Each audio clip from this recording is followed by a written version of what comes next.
السلام علیکم ورحمۃ اللہ وبرکاتہ۔ خلاصہ قرآن کی مجلس میں پارہ نمبر 4 کی مختصر تفسیر لے کر آپ کے سامنے حاضر ہوا ہوں۔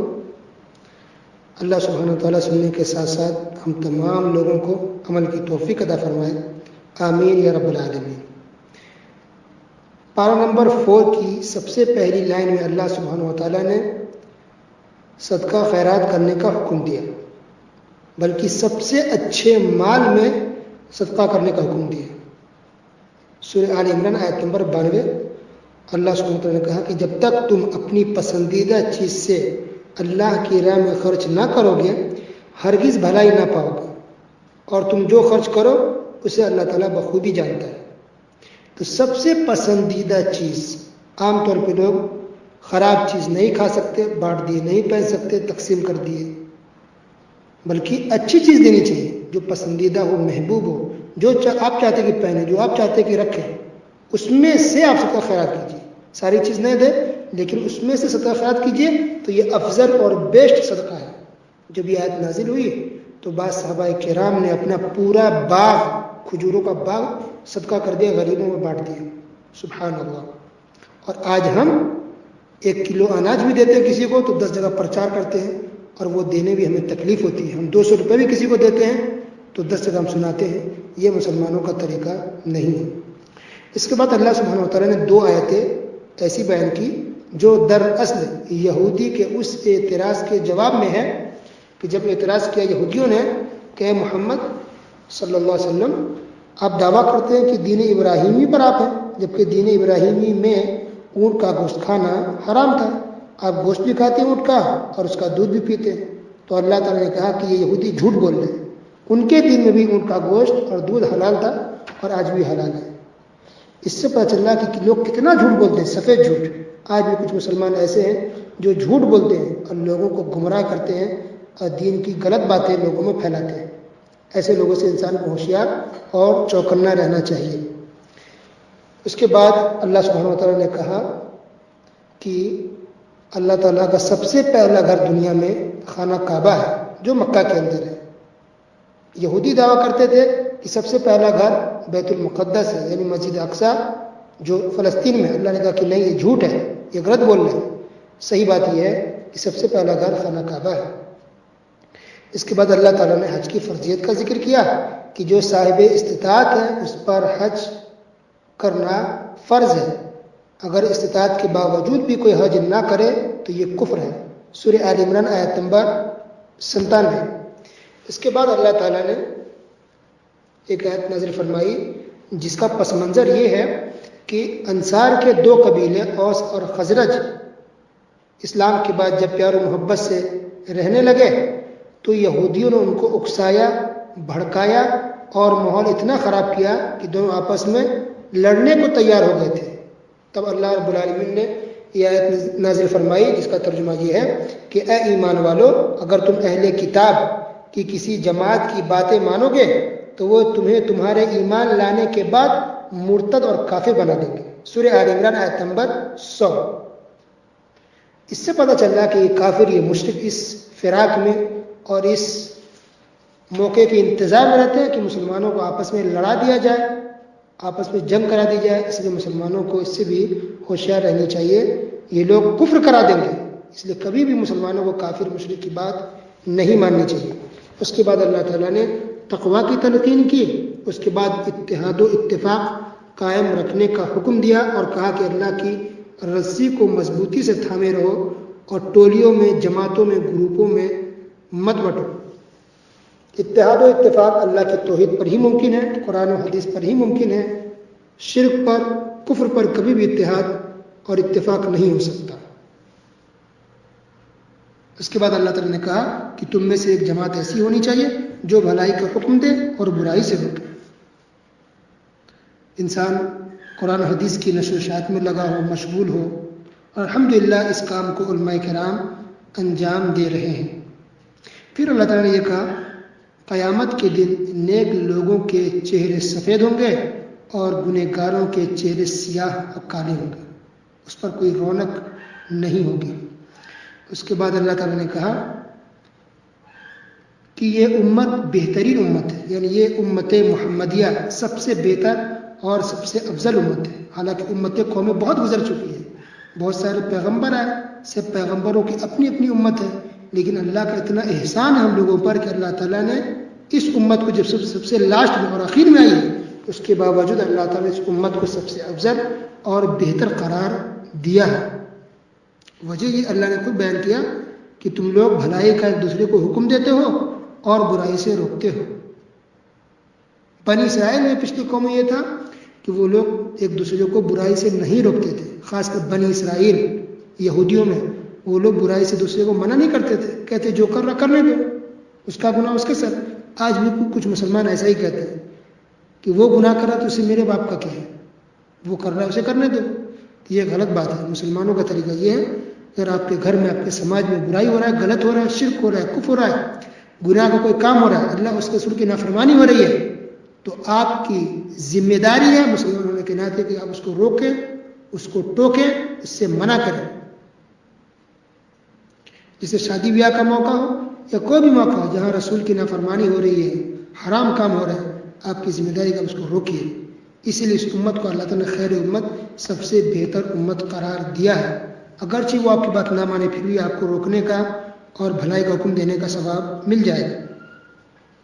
اس کے بعد اللہ تعالیٰ نے کہا، غور سے سنیے، کہ اہل کتاب یعنی یہودی اور نصرانی کرسچن پر اللہ تعالیٰ نے ذلت اور رسوائی ڈال دی تھی، فقر و فاقہ اللہ نے ڈال دیا تھا۔ وجہ کیا تھی؟ یہ لوگ برائی کرتے تھے، اللہ اس کے رسول کی نافرمانی کرتے تھے، تو گناہوں کے ساتھ اللہ نے ذلیل اور رسوا کر دیا۔ اس کے بعد اللہ تعالیٰ نے ایک اور مسئلہ بیان کیا کہ کافروں کو، مشرکوں کو اپنا دوست، دلی دوست ہمراز مت بناؤ۔ اللہ اکبر۔ اچھے اخلاق سے پیش آ سکتے ہیں، ان کی مدد کر سکتے ہیں، ضرورت مند تو غریب ہیں، کھانا کھلا سکتے ہیں، لیکن دلی محبت صرف مسلمان سے ہو سکتی ہے۔ راز کی باتیں، گھر کی باتیں نہیں بتانی چاہیے کافروں سے، چاہے کوئی بھی ہو، کہیں کا بھی ہو۔ اگر کافر مشرک ہے آپ اس کو دوست نہ بنائیں، اس بات کو اللہ نے قرآن میں کئی جگہ بیان فرمایا ہے۔ آج جو حالات ہے پوری دنیا کے، خاص کچھ ملکوں کے حالات بہت خراب ہیں، ظالموں کی اس پر نظر ہے، فراق میں اس کو کہ مسلمانوں کو ختم کر دیں۔ ایسے لوگوں کے لیے اس کے اندر بھی ایک سبق ہے، بلکہ ایک حل ہے۔ اللہ تعالیٰ کا ایک فرمان ہے، آیت نمبر 120 سورہ آل عمران آیت نمبر 120 کے اندر اللہ نے کہا کہ اگر تم صبر کرو اور پرہیزگاری کرو تو ان کا مکر و فریب اور ان کی سازش تمہیں نقصان نہیں پہنچا پائے گی۔ ٹھیک ہے، تو کتنا بھی سازش کر لیں، مسلمانوں کو ختم کرنے کی کوشش کریں، وہ کبھی بھی ختم نہیں کر سکتے۔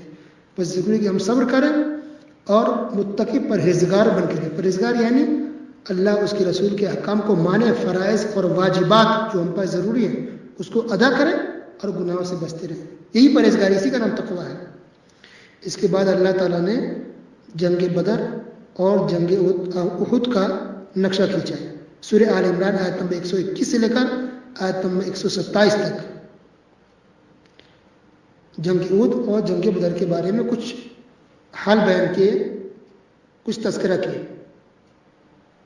تو اللہ تعالیٰ نے کہا کہ جنگ بدر میں مسلمانوں کی مدد کے لیے اللہ نے 1000 آسمان سے فرشتے اتارے۔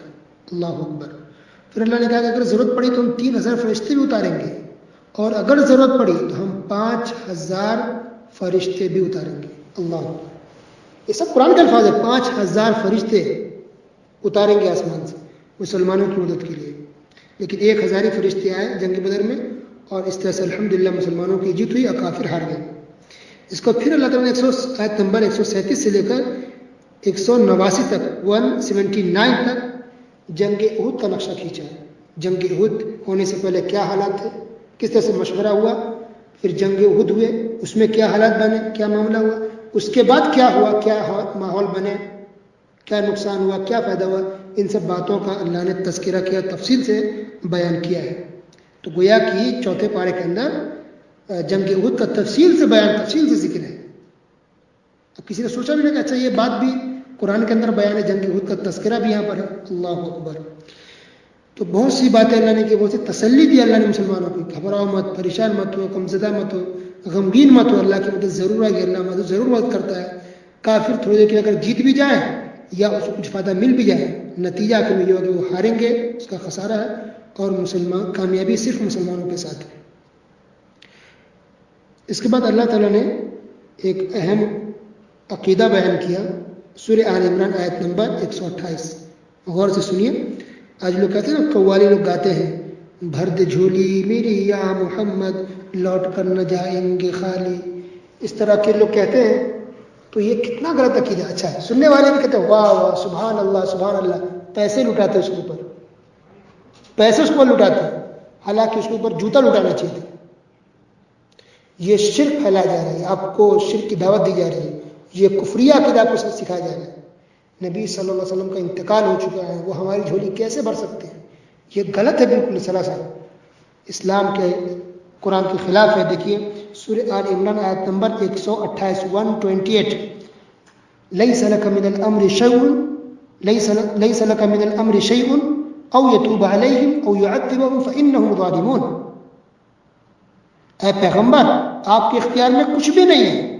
اللہ اکبر، اللہ سبحانہ وتعالیٰ کہہ رہا ہے نبی کے بارے میں کہ اے پیغمبر، آپ کے اختیار میں کچھ بھی نہیں ہے، اللہ تعالیٰ چاہے تو ان کی توبہ قبول کرے یا پھر انہیں عذاب دے۔ اللہ اکبر۔ تو اللہ خود کر اپنے حبیب کے بارے میں، اپنے محمد صلی اللہ علیہ وسلم کے بارے میں کہ نبی، آپ کے ہاتھ میں کچھ بھی نہیں، اللہ جو چاہے کرتا ہے، اللہ جو چاہے گا، جس کا جیسے چاہے گا ویسا کرے گا، آپ کے اختیار میں کچھ نہیں ہے۔ پھر آج وہ کیسے کہتے ہیں کہ علی یا فلاں بزرگ، فلاں بابا، فلاں ولی وہ داتا ہے، وہ رزق دیتے ہیں، وہ اولادیں دے سکتے ہیں؟ بتائیے، سراسر قرآن کے خلاف ہے۔ رزق کا مالک، اولاد کا مالک، ساری چیزوں کا مالک صرف اور صرف اللہ رب العالمین ہے۔ یہ حق اللہ نے بزرگوں، ولیوں، فرشتوں کسی کو نہیں دیا ہے۔ اس کے بعد اللہ تعالیٰ نے سود کا ذکر کیا کہ سود مت کھاؤ، سودی لین دین نہ کرو، سورہ آل عمران آیت نمبر 130۔ دیکھیے سود کا ذکر اس سے پہلے بھی گزر چکا ہے سورہ بقرہ میں، یہاں پہ اللہ نے کہا کہ سود مت کھاؤ، سود بہت بڑا گناہ ہے۔ کئی آیتیں ہیں سود کے تعلق سے، حدیث میں بہت ساری حدیثوں سے میں منع کیا گیا ہے کہ سود بہت بڑا گناہ ہے، لعنتی کام ہے۔ صحیح مسلم میں، صحیح بخاری، بہت سی حدیثیں ہیں، سختی سے پیارے نبی صلی اللہ علیہ وسلم نے منع فرمایا، گناہ کبیرہ ہے، یہ ملعون کام ہے سودی لین دین کرنا۔ تو سود کیا ہے کہ انسان بینک سے لون لیتا ہے کاروبار کے لیے، یا گھر خریدنے کے لیے، یا کار خریدنے کے لیے، یہ سود ہے، نہیں لے سکتے، جائز نہیں ہے۔ ہم کرائے کے روم میں رہ جائیں گے لیکن سود پر پیسہ نہیں لے سکتے، جائز نہیں اسلام میں۔ یا بچی پیدا ہوئی، اس کے نام پر لوگ فکس ڈپوزٹ کر دیں بینک میں، 50,000 جمع کریں گے، بچی جوان ہوگی تو 10 لاکھ ملے گا، شادی ہو جائے گی۔ بیوی کے نام پر جمع کر دیتے ہیں، کل ہم مر جائیں گے، بیوی کا کیا ہوگا، جمع کر دیتے بینک میں، 2 لاکھ جمع کریں گے، مر جائیں گے تو 10 لاکھ ملے گا، انشورنس۔ استغفر اللہ، یہ سب حرام ہے، سود ہے۔ یہ اسکیم کے نام پر بیمہ پالیسی اسکیم سب غلط ہے، سود ہے، حرام ہے، چاہے اس کا نام جو بھی آپ دے دیں۔ شراب حرام ہے، اگر کوئی اس کو کوئی شربت کہہ دے یا چائے کہہ دے تو کیا وہ حلال ہو جائے گا؟ نام بدلنے سے حرام چیز حلال نہیں ہوتی، جو حرام ہے حرام ہے، دودھ ہے، شراب ہے۔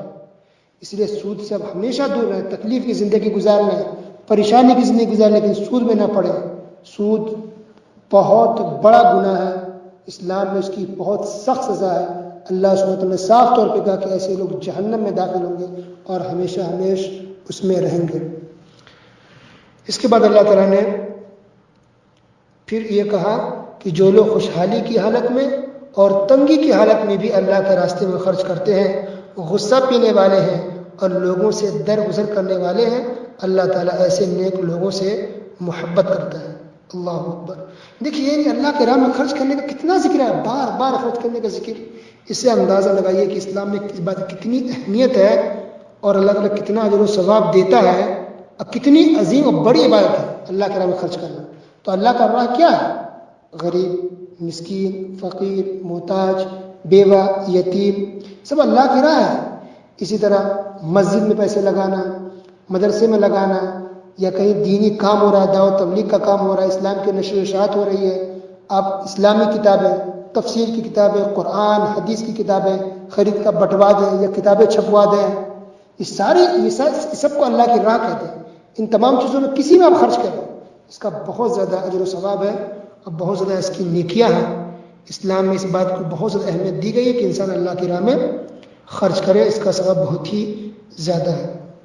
اسی طرح اللہ تعالیٰ نے اس میں یہ بھی بیان کیا کہ جو لوگ اپنے مال میں سے زکوٰۃ ادا نہیں کرتے ہیں ایسے لوگوں کو اللہ تعالیٰ سخت عذاب دے گا اور اس مال کو توق بنا کر کے اس کو سزا دی جائے گی. اللہ اکبر. اور حدیث میں یاد رکھے کہ اس مال کو جس سے زکوٰۃ انسان نہیں نکالتا تھا اس کو سانپ بنا دیا جائے گا اور پھر اس کے گردن میں لپیٹ کے اس کو سزا دی جائے گی. اور ایک حدیث میں یہ بھی ہے کہ اگر اس کے اوپر مثلا جانور کے اوپر اگر زکوٰۃ نکل رہا تھا اور اس نے زکوٰۃ ادا نہیں کی تو وہ جانور اپنے سینگ سے اپنے مالک کو مارے گا, اپنے پیر سے اپنے مالک کو کچلے گا اور یہ مال کہے گا انا کنزو کا انا مالو کا, میں تمہارا خزانہ ہوں, میں تمہارا مال ہوں. اس کے بعد اللہ تعالیٰ نے ایک اور مسئلہ بیان کیا کہ انسان کوئی بھی خطا غلطی ہو سکتی ہے, جب کسی سے کوئی گناہ ہو جائے تو وہ ذکر و اذکار کرے, فوراً ذکر و اذکار کرے, توبہ استغفار کر لے, معافی مانگے تو اللہ تعالیٰ اس کے گناہوں کو بخش دیتا ہے. سورہ آل عمران آیت نمبر 135. تو اس سے پتہ چل رہا کہ جب کسی سے گناہ ہو جائے تو انسان کو یہ نہیں سننا چاہیے کہ بس اب ہم تو ہلاک ہو گئے, برباد ہو گئے, ہماری بخشش نہیں ہوگی, اب تو ہم جہنم میں چلے گئے. نہیں, نا امید نہیں. اللہ کی رحمت سے انسان کو نا امید نہیں ہونی چاہیے, یا انسان کبھی گناہ کی وجہ سے سوسائڈ نہ کرے. دیکھیے مشرکین جو ہوتے ہیں کافر سوسائڈ کر لیتے ہیں, کوئی گناہ ہوا سوسائڈ نہیں, کتنا بڑا بھی گناہ ہو جائے کبھی بھی انسان کو خودکشی نہیں کرنی چاہیے, سوسائڈ نہیں کرنی چاہیے, آتما ہتیا نہ کرے. جو بھی گناہ اللہ سے معافی مانگے, توبہ کا دروازہ کھلا ہوا ہے, قیامت تک توبہ کا دروازہ کھلا ہوا ہے. اسلام میں دنیا میں ایسا کوئی گناہ نہیں ہے جس کی توبہ اللہ قبول نہ کرے, ہر گناہ کی توبہ ہے. لیکن ہاں یاد رکھیں کہ اگر کوئی گناہ ایسا ہو جس کا تعلق کسی انسان سے, جیسے آپ نے کسی کا پیسہ لیا, زمین ہڑپ کر لی, کسی کا مال لے لیا, تو پھر وہ مال آپ کو لوٹانا پڑے گا, تبھی اللہ معاف کرے گا. یا اگر لوٹانے کی طاقت نہیں ہے تو پھر اس سے آپ معافی مانگ لیں. غریب مسکین ہو گئے تو آپ کہیے کہ ہمیں پیسہ واپس کرنے کی طاقت ہے, مجھے معاف کر دیں. تو وہ آدمی اگر معاف کر دے گا تب آپ کی معافی ہوگی, ورنہ اللہ معاف نہیں کرے گا. لیکن وہ گناہ کا تعلق آپ کے بیچ اور اللہ کے بیچ میں, تو اللہ تعالیٰ معاف کر دیتا ہے. انسان اگر سچی توبہ کرے, سچی توبہ کر اللہ سے معافی مانگے تو اللہ تعالیٰ گناہوں کو معاف فرما دیتا ہے. اسی طرح اللہ تعالیٰ نے ایک اور مسئلہ بیان کیا. دیکھیے آج کچھ مسلمان کیا کہتے ہیں کہ نبی صلی اللہ علیہ وسلم وفات نہیں پائے, وہ انتقال نہیں کیے, ان کو موت وفات مت کہو. جو شہید اللہ کے راہ میں ہوتے ہیں ان کو بھی یہ مت کہیے, کیونکہ اللہ نے یہ بات صحیح کہ اللہ نے دو جگہ قرآن میں کہا کہ شہیدوں کو یہ مت کہو کہ وفات پا گئی ہے, ان کو موت مت کہو, میت مت کہو. یہ دو جگہ بات ہے, سورہ آل عمران میں بھی ہے اور اس سے پہلے سورہ بقرہ میں اس بات کا ذکر ہو چکا ہے کہ شہیدوں کو مردہ مت کہو. تو وہاں مردہ کہنے مطلب یہ اللہ نے کہا وہاں ان کے اکرام کے لیے, احترام کے لیے, رسپیکٹ, عزت کے لیے کہا گیا کہ ان کو مردہ مت کہو. ٹھیک ہے, ورنہ حقیقت ہے کہ وہ بھی مر چکے ہیں, ان کا وفات ہو چکا ہے اور وہ زندہ ہے. تو زندہ سے مراد وہ اللہ کے یہاں زندہ ہے. اور حدیثوں سے پتہ چلتا ہے, صحیح مسلم کی روایت ہے کہ جو شہید ہوتے ہیں ان کی روح سبز پرندوں کے پیٹ میں ہوتی ہے, اور وہ پرندے اللہ کی جنت میں گھومتے پھرتے رہتے ہیں اور اللہ کا رزق کھاتے رہتے ہیں. اللہ اکبر. یہ قرآن کی آیت بھی یہاں پر ہے کہ وہ اللہ کا رزق کھاتے ہیں. تو رزق کھانے سے دنیا میں نہیں, وہ آخرت میں, وہاں اللہ کا جنت میں اللہ کا رزق کھاتے رہتے ہیں. ٹھیک ہے, لیکن دنیا سے ان کا تعلق بالکل ختم ہو جاتا ہے. تو جہاں اللہ نے کہا کہ شہید کو مردہ مت کہو تو ان کی عزت احترام کے لیے ہے, ورنہ حقیقت میں وہ وفات پا چکے ہیں, ان کا انتقال ہو چکا ہے اور زندہ وہ اللہ کے پاس ہے. ٹھیک ہے, اور ویسے بھی کوئی بھی انسان وفات پاتا ہے, سب زندہ ہوتا ہے اللہ کا. کافر بھی مرتا ہے, وہ بھی زندہ ہوتا ہے قبر کے اندر, یا جلا دی پھر بھی اللہ اس کو زندہ کرتا ہے اور اس کو عذاب دیا جاتا ہے, عذاب چکھتا ہے قبر کے اندر. نیک ہو, اچھا ہو تو آرام سے, گنہگار ہو, خطا کار ہو تو اس کو عذاب دیا جاتا ہے. تو مرنے کے بعد تو ہر کسی کو زندہ ہونا ہے. ٹھیک ہے, تو موت سب کو آتی ہے, وفات سب کو پانا ہے. حتیٰ کہ نبی کریم صلی اللہ علیہ وسلم کی موت آئی, ان کی بھی وفات ہوئی ہے, لیکن کچھ مسلمان نہیں مانتے. استغفر اللہ, اللہ انہیں ہدایت دے. تو یہاں غور کیجیے آیت نمبر سورہ آل عمران آیت نمبر 144 144. کچھ لوگ کہتے ہیں مسلمان نا کہ نبی کریم صلی اللہ علیہ وسلم کے بارے میں موت کا لفظ استعمال کرنا گستاخی ہے, نعوذ باللہ, یہ تو گستاخی رسول ہے. نبی کے بارے میں موت کا لفظ استعمال کیا ہے. دیکھیے قرآن نے لفظ موت استعمال کیا نبی کے بارے میں. سورہ آل عمران آیت نمبر 144 144 دیکھیے, وما محمد الا رسول قد خلت من قبله الرسل افان مات او قتل انقلبتم على اعقابكم.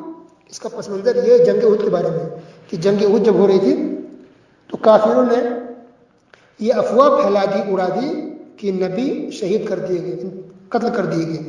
لوگ پریشان ہو گئے, مسلمان گھبرانے لگ گئے, کچھ مسلمان پیچھے ہٹنے لگ گئے. تو اللہ تعالیٰ یاد نازل فرمائی کہ اگر مان بھی لیں کہ اگر ان کا انتقال ہو گیا، شہید کر دیے گئے، تو ان سے پہلے بھی نبیوں کا رسولوں کا انتقال ہو چکا ہے، وہ شہید کر دیے گئے۔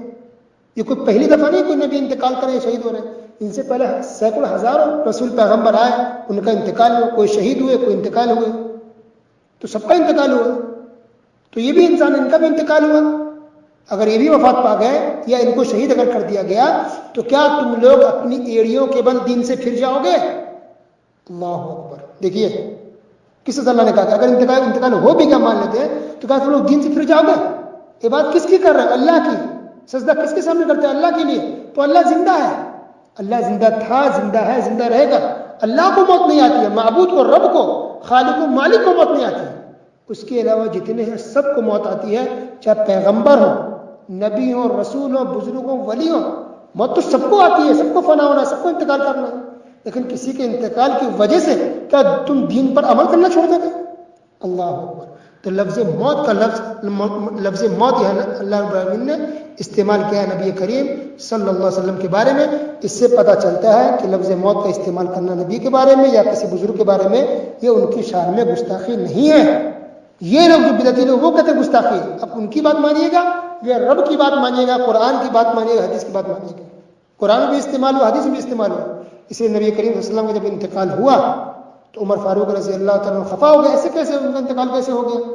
تو ابوبکر صدیق رضی اللہ تعالیٰ مسجد نبوی میں گئے اور انہوں نے اسی آیت کی تلاوت کی کہ دیکھیے اگر انتقال ہو جائے اور بہت سے پیغمبر انتقال کر چکے ہیں تو کیا تم دین سے پھر جاؤ گے؟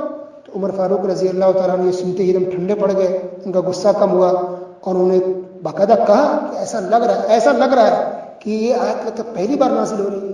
تو ان کو یقین ہو کہ صحیح بات ہے کہ نبی ہیں، وہ بھی تو انسان تھے، وہ بھی تو بشر تھے، ان کا بھی انتقال ہو گیا۔ ٹھیک ہے، تو نبی کریم صلی اللہ علیہ وسلم کا بھی انتقال ہو گیا ہے اور اس میں کوئی گستاخی کی بات نہیں۔ اللہ سبحانہ وتعالیٰ نے ان کو بہت اونچا مقام و مرتبہ دیا ہے۔ تو نبی کس نے بنایا؟ اللہ نے بنایا۔ پیغمبر کس نے بنایا؟ اللہ نے بنایا۔ اتنا اونچا مقام نبیوں کو یا بزرگوں کو کون دیتا ہے؟ اللہ دیتا ہے۔ اور موت کون دیتا ہے؟ اللہ ہی دیتا ہے۔ تو کیا اللہ موت دے کے نعوذ باللہ اللہ گستاخی کر رہا ہے؟ استغفر اللہ، بالکل غلط بات ہے۔ تو کبھی بھی بدعتیوں کے چکر میں پڑ کے انسان کو اپنا عقیدہ خراب نہیں کرنی چاہیے۔ اس لیے کہا تھا کہ انسان اگر ترجمہ سے قرآن پڑھ لے تو انشاءاللہ سب کے عقیدے صحیح ہو جائیں گے، اب کوئی شرک نہیں کرے گا، اب کسی جاہلوں کی بات میں نہیں آئے گا۔ اس کے بعد اللہ سبحانہ وتعالیٰ نے اس بات کا بیان کیا کہ جب جنگ احد ہو گیا تھا تو اس کے بعد یہ افواہ اڑا دی گئی کہ اب، یا کہی گئی یہ بات کہ اب وہ کافر، سارے کافر مشرکین سب تمہارے خلاف اور تمہارا کیا ہوگا؟ تو مسلمانوں نے یہ جواب دیا حسبنا اللہ ونعم الوکیل، کہ اللہ ہمارے لیے کافی ہے۔ حسبنا اللہ ونعم الوکیل، یہ بہت عظیم، بہت اہم دعا ہے، پڑھنا چاہیے۔ حسبنا اللہ ونعم الوکیل۔ ابراہیم علیہ السلام بھی بہت پریشان ہوئے تھے، ظالموں نے ظلم کیا تو انہوں نے بھی یہ دعا پڑھی تھی حسبنا اللہ ونعم الوکیل۔ نبی کریم صلی اللہ علیہ وسلم نے یہ دعا پڑھی حسبنا اللہ ونعم الوکیل۔ ٹھیک ہے، اس کے بعد اللہ تعالیٰ نے اہل کتاب کی کچھ تہمتوں کا جواب دیا اور اس کے بعد کچھ دعاؤں کا اللہ نے ذکر کیا۔ بہت ساری دعا ربنا سے جو شروع ہوتا ہے ان دعاؤں کا اللہ نے ذکر کیا۔ اس کے بعد مومنوں کا اللہ نے تذکرہ کیا۔ جو مومن ہوتے ہیں وہ ہمیشہ اللہ کو یاد کرتے ہیں، اٹھتے بیٹھتے، حتیٰ کہ لیٹے ہوئے بھی، کروٹوں کے بل لیٹے ہوئے بھی اللہ کو یاد کرتے ہیں، ذکر و اذکار میں مشغول اور مصروف اور بیزی رہتے ہیں۔ اللہ اکبر، یہ مومنوں کا شیوہ ہے، وہ اللہ کے ذکر و اذکار میں لگے رہتے ہیں۔ تو اس طرح سے سورہ آل عمران کی مختصر تفسیر مکمل ہوئی الحمدللہ۔ اس کے بعد دوسری صورت ہے سورہ نساء، انشاءاللہ اس کی مختصر تفسیر انشاءاللہ کل بیان کی جائے گی۔ اس میں ماشاءاللہ بہت سارے مسائل ہیں، سورہ نساء میں بہت مسائل ہیں، بہت سے احکام ہیں جس کا جاننا ضروری ہے۔ تو ان باتوں کو جاننے کے لیے آپ کیجیے انتظار 24 گھنٹے کا۔ وصلی اللہ علی نبینا محمد وعلی آلہ وصحبہ اجمعین، والسلام علیکم ورحمۃ اللہ وبرکاتہ۔